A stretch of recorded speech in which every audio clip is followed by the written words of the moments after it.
شروع اللہ کا نام لے کر جو بڑا مہربان نہایت رحم والا ہے۔ بات یہ ہے کہ جو بات اگلے کافر کہتے تھے اسی طرح کی بات یہ کہتے ہیں کہ جب ہم مر جائیں گے اور مٹی ہو جائیں گے اور ہڈیوں کے سوا کچھ نہ رہے گا تو کیا ہم پھر اٹھائے جائیں گے؟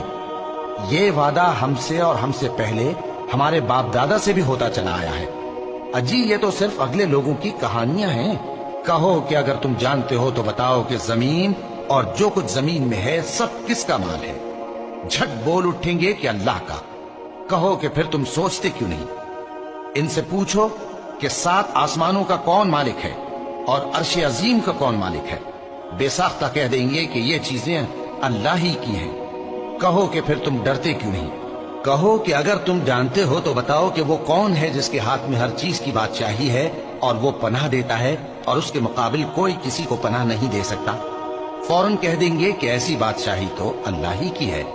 کہو کہ پھر تم پر جادو کہاں سے پڑ جاتا ہے؟ بات یہ ہے کہ ہم نے ان کے پاس حق پہنچا دیا ہے اور یہ جو بت پرستی کیے جاتے ہیں بے شک جھوٹے ہیں۔ اللہ نے نہ تو کسی کو اپنا بیٹا بنایا ہے اور نہ اس کے ساتھ کوئی اور معبود ہے۔ ایسا ہوتا تو ہر معبود اپنی اپنی مخلوقات کو لے کر چل دیتا اور ایک دوسرے پر چڑھ دوڑتا۔ یہ لوگ جو کچھ اللہ کے بارے میں بیان کرتے ہیں اللہ اس سے پاک ہے، وہ پوشیدہ اور ظاہر کو جانتا ہے، اور مشرک جو اس کے ساتھ شریک ٹھہراتے ہیں اس کی شان اس سے بلند ہے۔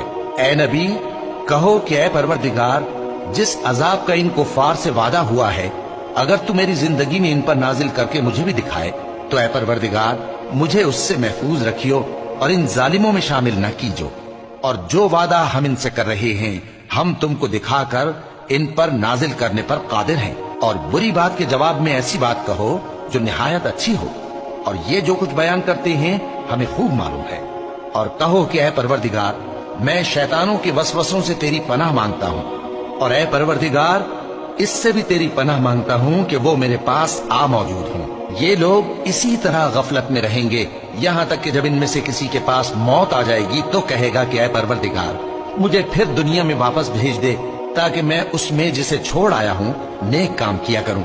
ہرگز نہیں، یہ ایک ایسی بات ہے کہ وہ اسے زبان سے کہہ رہا ہوگا اور اس کے ساتھ عمل نہیں ہوگا، اور ان کے پیچھے برزخ ہے جہاں وہ اس دن تک کہ دوبارہ اٹھائے جائیں گے رہیں گے۔